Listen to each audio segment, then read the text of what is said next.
এখানে যা হবে খরচের টাকা উঠিয়ে যাবে। না গম ধান তাহলে ফাটেনি, গম তো ফাটবে, গম আনতে ফাটেনি তো। মানে পাট সব খাইয়ে গেলে আমাদের পাট হবে। পাট তো খতরা পাট হলো এনে আরে। 10 মন করে পাট ও হয়েছিল। তাই তো করছে, পাট তো খতরা পাট তারপরে হলো। আমি সেই ঘুমাই মাহাইতে দিয়েছি দেখিছো, ঘুমাই দিছি দিয়ে আমরা সার কিনে দাও 1 বস্তা, 1 বস্তা সার কিনে দিল ইউরিয়া। আমার খালি ইউরিয়া দিলে হবে না, এর সঙ্গে এই দিতে হবে। কষ্ট তো অনুমানে সব খাই দিতে হবে না, আমি ছাড়িয়ে দিয়েছি তুই করছিস যখন তাহলে দিয়ে কয়টা পয়সা খরচ করি।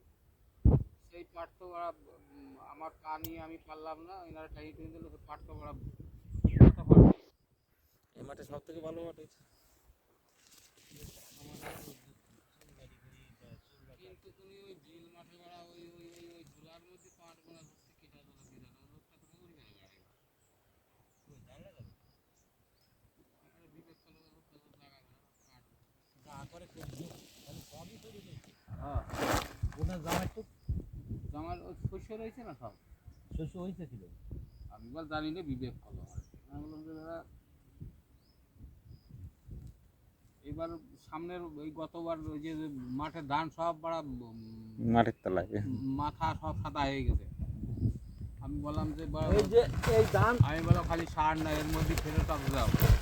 আর এই ধান বলে কইছে কি যে ধান যদি হয় এর নোম জ্বালাবে বুঝেছো। কিরা কইছে ওই কুমুদ মালাটা কইছে যে বাবাটা তাহলে নোম জ্বালাবে। ও লোক এই দুই বুঝি 30 মন ধান হয়েছে। হচ্ছে এবার কত হবে? দিয়ে সেই কর্ণাটক সাল এক বললাম এক প্যাকেট করে অনুখাদ্য নিয়ে আসো। সেই ধান বাড়া মানসিক বাড়া সব সাদা বাইল হয়ে গেল আর ওনার ধান বাড়া চাঙ্গা ধান হয়ে গেল।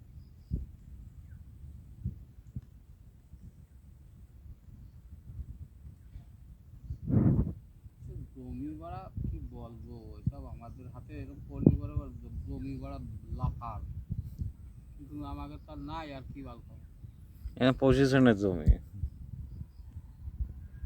আরে লাফার অনুমানে কি এর অনুমানে না, পাতাটাই ছিঁড়ে খায়, মাথা তার ভাঙি দিয়ে যাচ্ছে না আবার টান দিয়ে।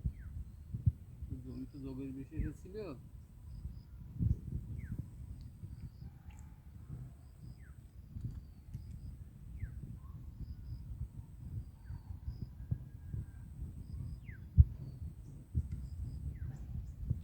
আমরা রাজনীতির কথা বলছিলাম, আমরা যে এলাকায় বাস করি বুঝেছি হুম হাড়ি কলসি থাকলে ঠোকাঠুক হয়ে থাকে, কিন্তু আমরা খুব শান্তি প্রিয়তে মানে বিশাল বাস করি আমরা।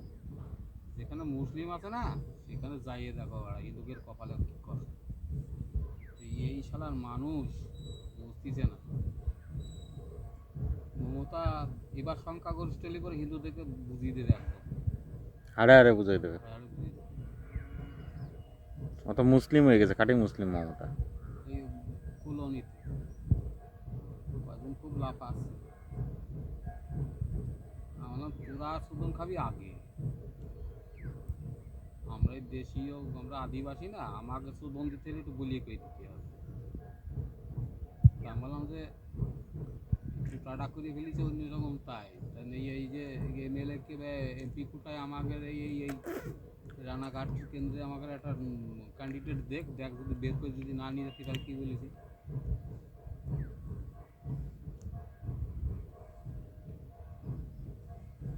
ঘোষ মায়ের শতকের থেকেও এই কৃষ্ণগঞ্জগুলাকে আদিবাসী বেশি।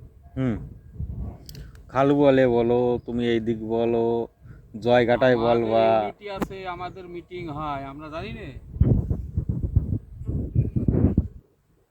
জয়ঘাটায় বলো,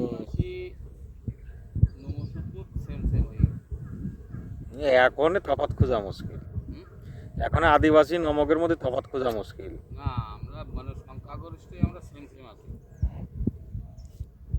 নমসূদ্র খালি স্বর্ণাকারী আর ওই নালুপুর এই অধিকারী ধরমপুর বলে এই হচ্ছে নমস্কার। নমসূদ্র।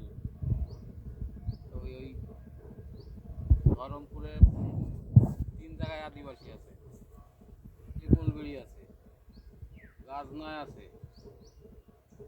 বৈশাকুঠির আছে, কুঠিরপাড়া আছে, সিমনিবাস আছে, আগদা আছে, শালবাইলে, গোবিন্দপুর, মুকুন্দপুর, আমাদের এই পাইকপাড়া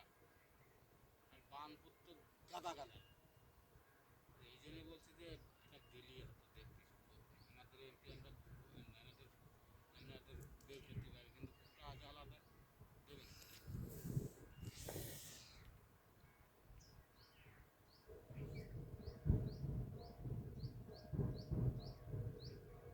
বহুত বহুত আছে, আমরা বহুত আছি।